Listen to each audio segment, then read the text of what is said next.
Halo adik-adik, kali ini kita akan mempelajari pembelajaran kelas 5 semester 2 tema 7, yaitu tentang peristiwa dalam kehidupan. Subtema 2 yaitu peristiwa kebangsaan seputar proklamasi kemerdekaan pembelajaran keempat. Nah, di sini siapa nih yang tahu apa sih kepanjangan BPU, PKI, dan PPKI? Nah, sebagai negara yang baru lahir, Indonesia belum memiliki undang-undang dasar yang berfungsi untuk mengatur segala aspek kehidupan berbangsa dan bernegara. Kepala negara dan kepala pemerintahan yang akan menjalankan pemerintahan serta kelengkapannya juga belum ada. Para pemimpin bangsa segera memanfaatkan dengan sebaik-baiknya lembaga yang ada pada waktu itu, yaitu PPKI yang dibentuk Jepang sejak tanggal 7 Agustus 1945 dan diketuai oleh Insinyur Soekarno, dan wakil ketuanya yaitu Dr. Andes Muhammad Hatta. PPKI menggantikan tugas BPUPKI yang sudah berakhir. BPUPKI dibentuk pada tanggal 29 April 1945. Yang selanjutnya yaitu proses pembentukan NKRI. Dalam proses pembentukan NKRI ini ada 4 aspek, yaitu yang pertama pembentukan kelengkapan pemerintahan, yang kedua pembentukan Komite Nasional Indonesia, yang ketiga pembentukan alat kelengkapan keamanan negara, dan yang terakhir yaitu pembentukan lembaga pemerintahan di seluruh daerah di Indonesia. Yuk kita bahas satu persatu dulu. Yang pertama itu ada pembentukan kelengkapan pemerintahan. Apa saja sih dalam pembentukan kelengkapan pemerintahan itu? Nah, kita perinci dulu ya. Pada pembentukan kelengkapan pemerintahan itu terjadi pada tanggal 18 Agustus 1945. PPKI mengadakan sidangnya yang pertama di Gedung Kesenian Jakarta. Sidang dipimpin oleh Insinyur Soekarno dan wakilnya yaitu Dr. Andes Muhammad Hatta. Sebagian anggota sidang PPKI sebanyak 27 orang. Melalui pembahasan secara musyawarah, sidang mengambil keputusan penting antara lain sebagai berikut. Yang pertama yaitu mengesahkan Undang-Undang Dasar 1945 sebagai konstitusi rakyat Indonesia. Yang kedua, memilih presiden dan wakil presiden, Insinyur Soekarno sebagai presiden Republik Indonesia dan Dr. Andes Muhammad Hatta sebagai wakil presiden Republik Indonesia. Yang ketiga, tugas presiden untuk sementara waktu dibantu oleh Komite Nasional. Setelah itu, PPKI melanjutkan pekerjaannya guna melengkapi berbagai hal yang diperlukan bagi berdirinya negara dengan melaksanakan sidang pada tanggal 19 Agustus 1945. Nah, ini sudah sidang kedua ya. Dalam sidang kedua, PPKI menghasilkan keputusan antara lain sebagai berikut.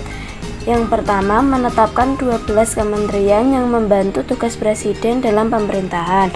Yang kedua, membagi wilayah Republik Indonesia menjadi 8 provinsi, yaitu Provinsi Sumatera, Provinsi Jawa Barat, Provinsi Jawa Tengah, Provinsi Jawa Timur, Provinsi Sunda Kecil, Provinsi Maluku, Provinsi Sulawesi, dan yang terakhir yaitu Provinsi Kalimantan. Yang kedua, kita akan membahas pembentukan Komite Nasional Indonesia. Nah, dalam pembentukan Komite Nasional Indonesia, PPKI kembali mengadakan sidang pada tanggal 22 Agustus 1945. Ini adalah sidang ketiga PPKI yang memiliki agenda pokok tentang rencana pembentukan Komite Nasional dan Badan Keamanan Rakyat. Komite Nasional dibentuk di seluruh Indonesia dan berpusat di Jakarta. Tujuannya yaitu sebagai penjelmaan tujuan dan cita-cita bangsa Indonesia untuk menyelenggarakan kemerdekaan Indonesia yang berdasarkan kedaulatan rakyat. Yang ketiga yaitu pembentukan alat kelengkapan keamanan negara. Nah, keamanan negara ini penting ya teman-teman buat menjaga keamanan negara kita. Nah, dalam rapat pleno PPKI pada tanggal 22 Agustus 1945 masih pada sidang ketiga juga diputuskan pembentukan Badan Keamanan Rakyat, yaitu bisa juga disingkat BKR. BKR ditetapkan sebagai bagian dari Badan Penolong Keluarga Korban Perang yang merupakan induk organisasi dengan tujuan untuk memelihara keselamatan masyarakat serta merawat para korban perang. Perkembangan situasi negara makin membahayakan. Pimpinan negara menyadari bahwa sulit untuk mempertahankan negara dan kemerdekaan tanpa angkatan perang. Dalam kondisi seperti itu, pemerintah memanggil pensiunan mayor dari Yogyakarta ke Jakarta dan diberi tugas membentuk tentara kebangsaan. Dengan maklumat pemerintah pada tanggal 5 Oktober 1945, terbentuklah organisasi ketentaraan yang bernama Tentara Keamanan Rakyat atau bisa juga disingkat TKR. Nah, ini penjelasan terakhir dari pembentukan NKRI, yaitu pembentukan lembaga pemerintahan di seluruh daerah di Indonesia. Sesuai dengan keputusan PPKI tanggal 18 Agustus 1945 bahwa tugas presiden dibantu oleh Komite Nasional. Di daerah-daerah tugas gubernur juga dibantu oleh Komite Nasional di daerah. Pembentukan Komite Nasional Indonesia Daerah yang ada di tiap-tiap provinsi merupakan lembaga yang akan berfungsi sebagai Dewan Perwakilan Rakyat daerah sebelum diadakan pemilihan umum. Dengan terbentuknya pemerintahan di daerah yang dibantu oleh Komite Nasional di daerah, diharapkan roda pemerintahan dapat berjalan baik di tingkat pusat maupun di daerah.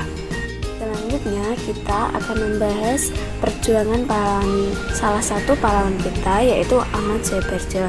Nah, di sini teman-teman ada yang tahu nggak Ahmad Suherjo itu siapa dan lahirnya di mana?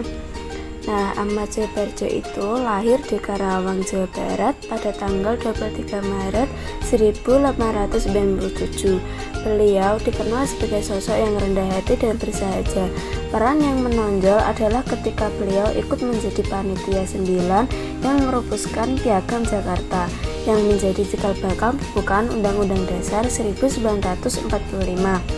Nah, di sini beliau juga menjadi penengah antara golongan muda dan golongan tua ketika terjadi perbedaan pendapat. Perbedaan itu muncul ketika akan menentukan waktu pembacaan proklamasi. Nah, Ahmad Suherjo itu juga dikenal sebagai tokoh perumus naskah proklamasi kemerdekaan. Beliau diperintahkan oleh Insinyur Soekarno untuk mengutip kata-kata dari Piagam Jakarta, terutama bagian pembukaannya, yaitu bunyinya, atas berkat rahmat Allah yang maka rakyat Indonesia menyatakannya kemerdekaan. Kalimat tersebut diminta untuk menjadikan kalimat pembuka naskah proklamasi. Pada akhirnya disepakati kalimat pertama pada teks proklamasi kemerdekaan Indonesia. Dan kami bangsa Indonesia dengan ini menyatakan kemerdekaan Indonesia. Kalimat ini juga berasal dari kutipan alamiah ketiga pada Piagam Jakarta. Nah, selanjutnya itu ada gambar suku Jawa. Nah, pada suku Jawa itu terdapat banyak aneka ragam budaya, ya, termasuk rumah adat, pakaian adat, senjata tradisional, upacara adat, dan juga tari tradisional. Nah, siapa nih yang tahu dari suku Jawa itu rumah adatnya apa? Nah, kita bahas satu persatu dulu ya. Rumah adat suku Jawa itu joglo, dan pakaian adat dari Jawa yaitu bisa Jawi jangkap dan juga kebaya.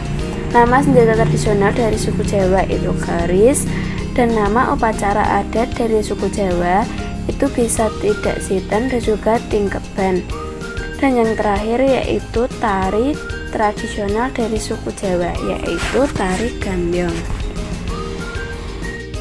Sekian penjelasan dari saya tentang peristiwa kebangsaan seputar proklamasi kemerdekaan. Semoga adik-adik bisa paham dengan penjelasan saya.